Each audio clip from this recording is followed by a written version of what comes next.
قرات سے خالی نہیں ہوتی. اگر چوری کی مسجد، چاہے وہ مسجد میں چوری ہو چاہے باہر ہو، مزے سے سو رہے، روزہ رکھا ہوا ہے اور جناب بجلی چوری کی ہے.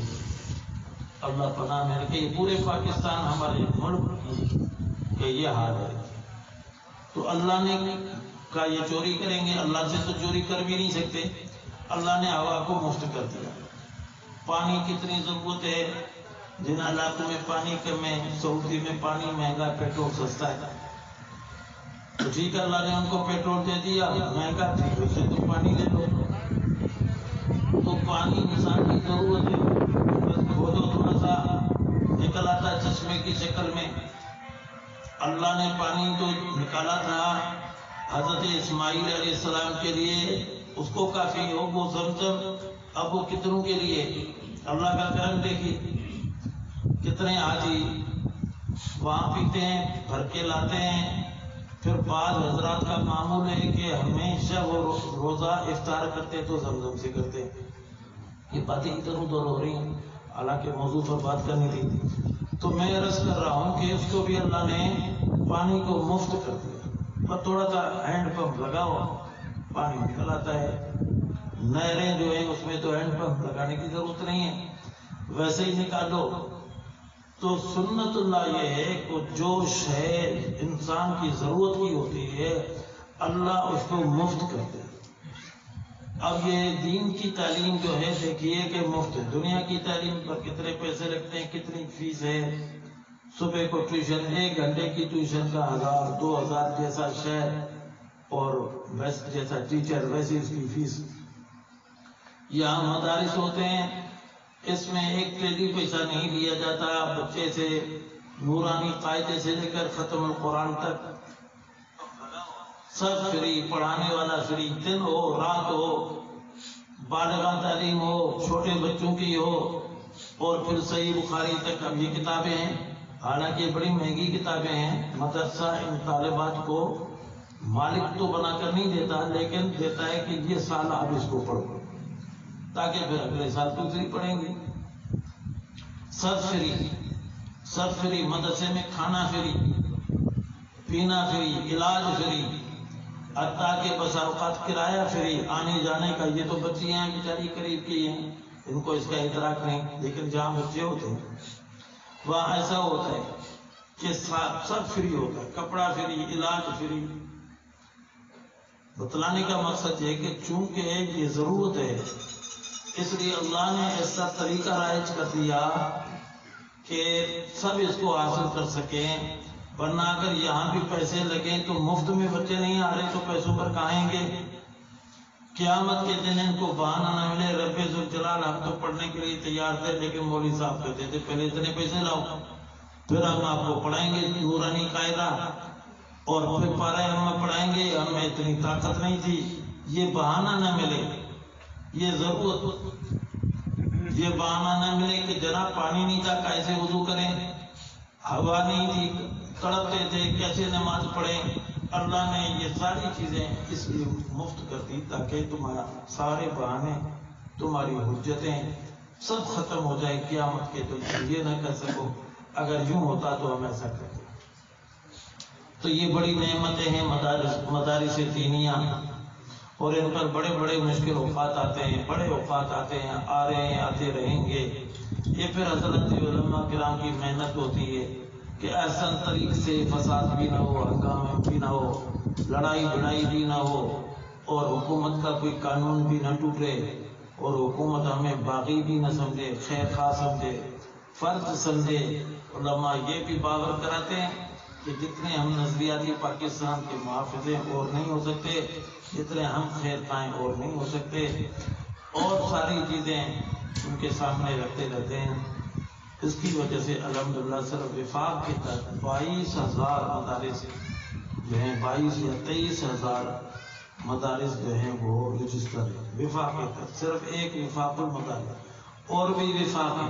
پھر ہر مدرسے کے ساتھ کچھ نہ کچھ اس کی شاخیں ہوتی ہیں، اور ایسے ایسے مدارس بھی ہیں جس میں 10-10 ہزار بچے ہوتے ہیں. ایسے بھی ہوتے ہیں جس میں جیسے انہوں نے کہا فی الحال 200 ہیں، یہ بھی بڑی تعداد ہے.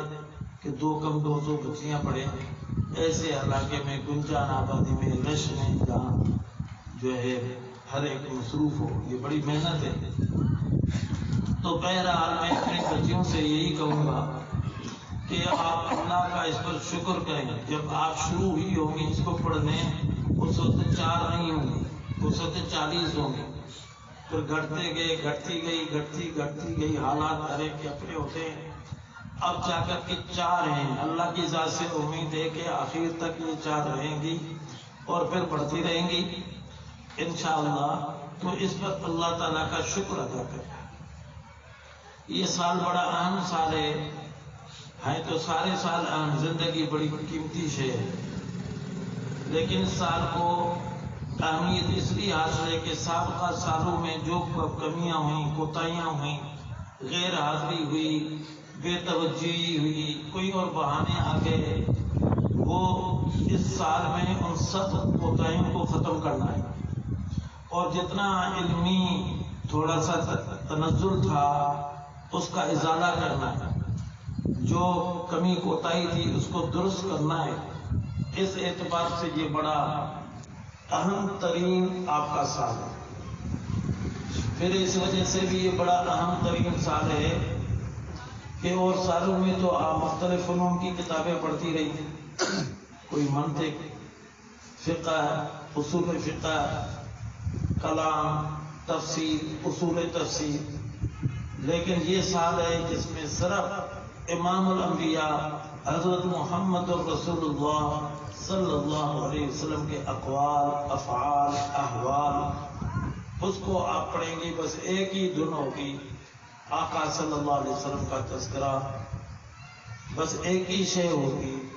تو اس وجہ سے اس کو سابقہ سالوں پر بڑی اہمیت ہے، اس لیے اس کی بڑی قدر کرنی چاہیے۔ آگے میں عرض کرتا چلوں کہ اب تو دیکھیے کہ تعلیم کتنی سستی ہو گئی، جیسے ابھی میں نے بتایا، آسان ہو گئی، پڑھانے والے آ جاتے ہیں، اب پڑھانے والی آ جاتی ہیں، ماشاءاللہ بخاری شریف پڑھانے والی عورتیں بھی ہیں، ماشاءاللہ ضرورت ہے تو اللہ تعالیٰ نے کرم کر رکھا ہے۔ تو پہلے یہ علم بڑا مشکل تھا، اس کا حصول بڑا مشکل تھا، اس کے لیے اسفار کرنے پڑتے تھے، سفر کرنے پڑتے تھے، اپنا وطن چھوڑنا پڑتا تھا،